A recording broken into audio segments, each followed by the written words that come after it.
What's going on, guys? Aaron here, and in this video I kind of want to explain what I use for my pack, what I put in my pack, and go from there.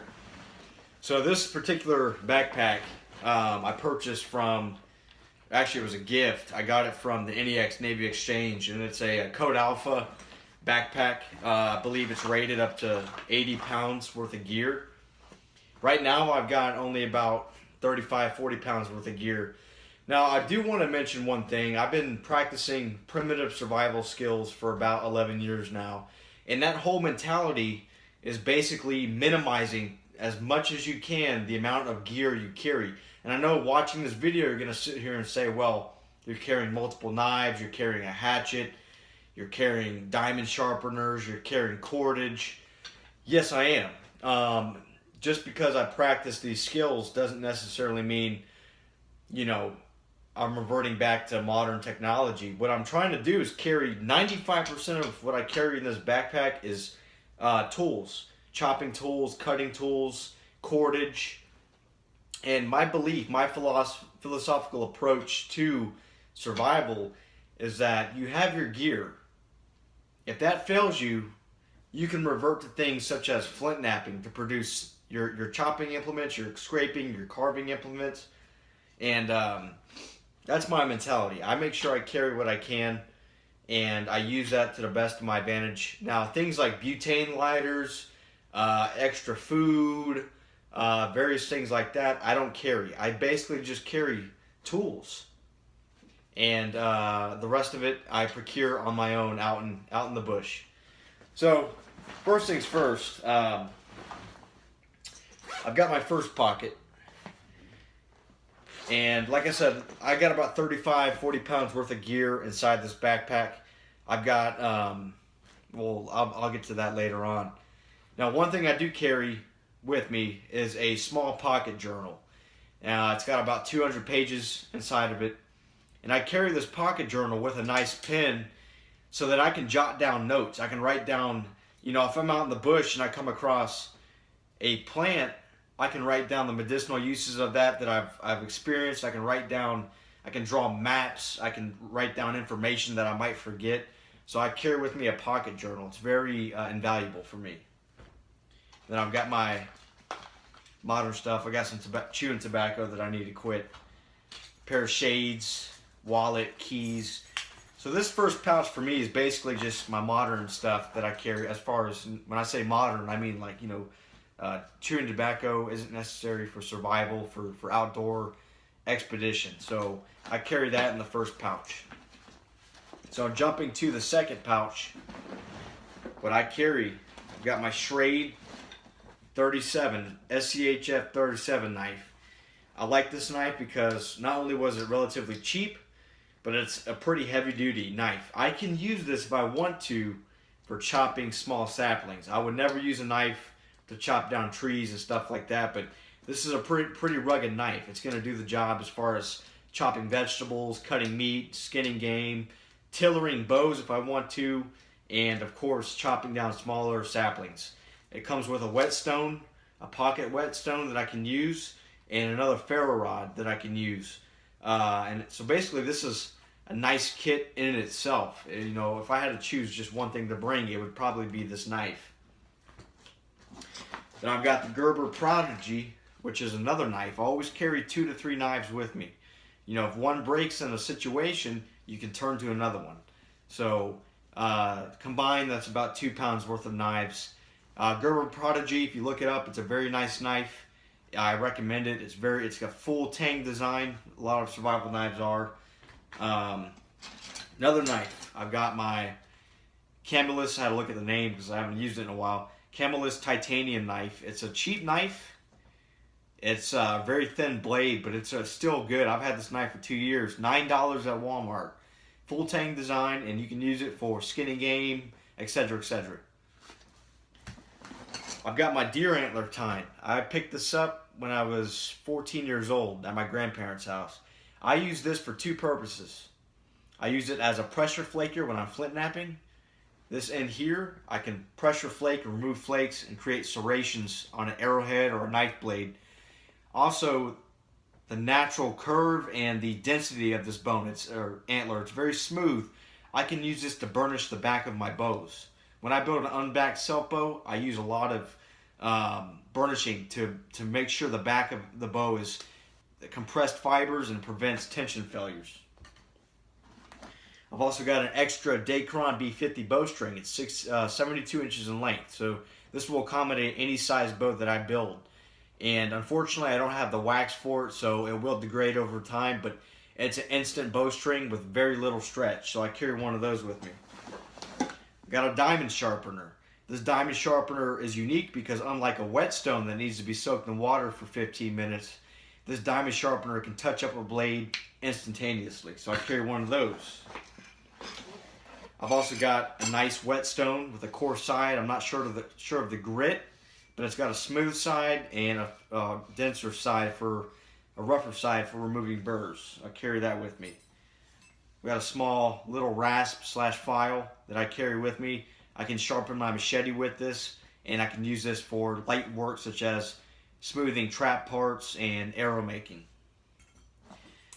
And of course, my 11-year-old ferro rod that I picked up when I was 13 years old, and I always carry ferro rods. Like I said, and here I've got another one that maybe lasts about 5,000 strikes. This one is rated for 10,000 strikes.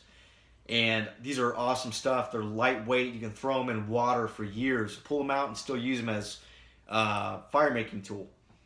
And of course, as I said before, me practicing primitive skills, I've learned to use the bow drill, the hand drill, the fire saw, stuff like that.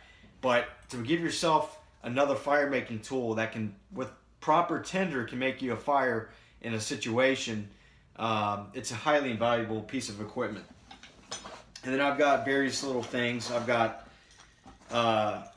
basically a small round file that I can use for arrow making.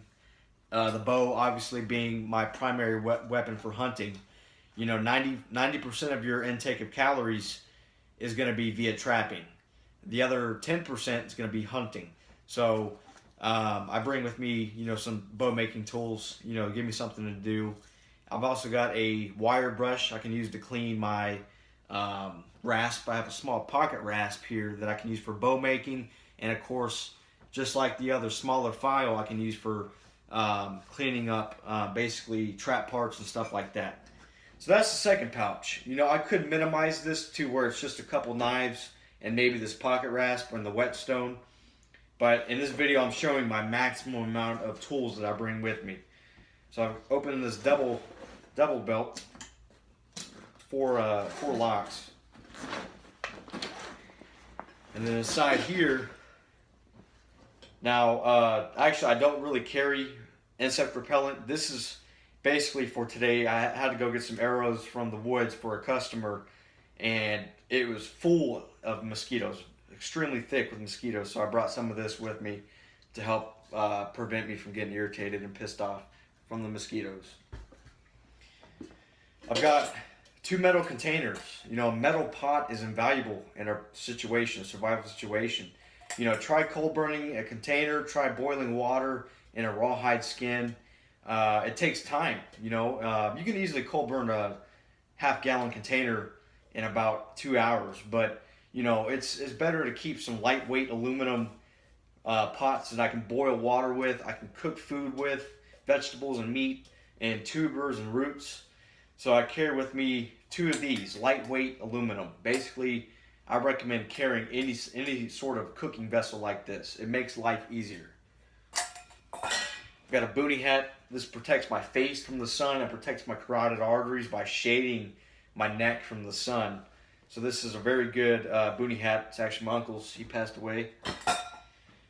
I've got a small, once again, this is some of the stuff I actually don't carry when I go out to the woods, but today I actually went out, like I said, to go get some arrow material. And basically, this umbrella is basically something I carry with me just to be sure if it rains on me, my gear won't get wet. So I just carry that with me. Carry with me some bland food out there, so you got to make sure you have something like salt, garlic, cayenne pepper, stuff like that to actually flavor your food. Not critical, but I always bring with me something like this. Small fishing kit and I believe 25-pound fish line. Easier way, I've got some primitive fish hooks in here that I made myself. They work, but I carry with me a fish kit. It's a readily available source of a fishing tool that I can use to secure food. Then with me I carry a small container, a small med kit that has just basic first aid, bandages, tourniquet, antiseptic cream. I carry with me some petroleum jelly that I use for oiling my knives, my metal implements, to keep them protected from corrosion. Then I've got 2 containers of hog fat that I use for bow making, oiling wood. I can even use it for friction fire. Instead of using your natural oils for the hand hold on a bow drill, you can use some of this grease, and this will help prevent friction occurring in the handle. So that's what I got for that. I carry with me a tarp and some cloth. The tarp is a readily available shelter making material. I can set this up in 3 minutes and be protected from the rain, the sun, and the wind. And I always carry with me some sort of tarp. Getting into more tools, I've got my lat machete that I posted a video about. A machete makes an excellent chopping tool. It's durable, it's full tang design. This is a homemade sheath that I made. I wasn't able to pick up the sheath for this Latin machete, so I basically just duct taped some cardboard together, and it makes a nice machete sheath. And like I said, the machete for me is a highly invaluable tool for the outdoors. I've got a big bow making rasp. This probably weighs about 1.5 pounds. So as you can see, a lot of this stuff is tools that I'm actually bombarding my backpack with. I can cut down on this tremendously if I wanted to, but this is shit hits the fan situation kind of stuff. So I've got a nice big wood rasp that I can use for tailoring bows and shaping them. And then I've got my camp axe. It's East Wing. You can pick these up at like Home Depot and Lowe's. You can use this for chopping down trees, splitting firewood, and bow making, as I mentioned a lot. And a smaller machete that I picked up from Walmart for $18. I believe it's a UST $18 machete, full tang. So as you can see, I carry a lot of chopping tools with me. The final thing I carry with me is natural cordage. I do use 550 paracord, but I like to use natural cordage because I can double this as it's strong enough to use for a 55 pound bow. I can take this apart and use it for fish line, trap line, and binding, fletching the arrows and stuff like that. So I bring about 200 feet of natural cordage. And last but not least, I bring with me, let me pull this out. 1 second. I bring with me 2.5 liters of drinking water. And 2 reasons why I do this. First off, I've got instant hydration. When I'm having to leave, let's say the house catches fire, it's at a point where I can't salvage anything except this backpack. I've got hydration. I can purify water in a cold burn container or inside my pots that I brought with me, and I can pour this purified water into this bag as a storage unit. And I do a pinch of salt, a small pinch of salt per 1.5 liters of water. Actually helps prevent dehydration and sodium loss, and that helps to basically keep you hydrated and retain fluids. All right, guys, that was just a relatively short. I can see it's 13, almost 14 minutes long, but that's basically what I carry in a nutshell as far as my gear goes. And like I said, a lot of this, 60% of this, 70% of this, I can cut down and just bring a few tools and stuff like that. But this is more of like a bug out situation kind of bag. You know, house catches fire. There's some sort of martial law, civil war. You know, I'm getting on conspiracy theorist here, but stuff like that. This is basically the amount of gear I carry. And as you can see, there's not a lot of food. There's no food at all. There's no butane lighters. There's nothing like that. All right, guys, take care.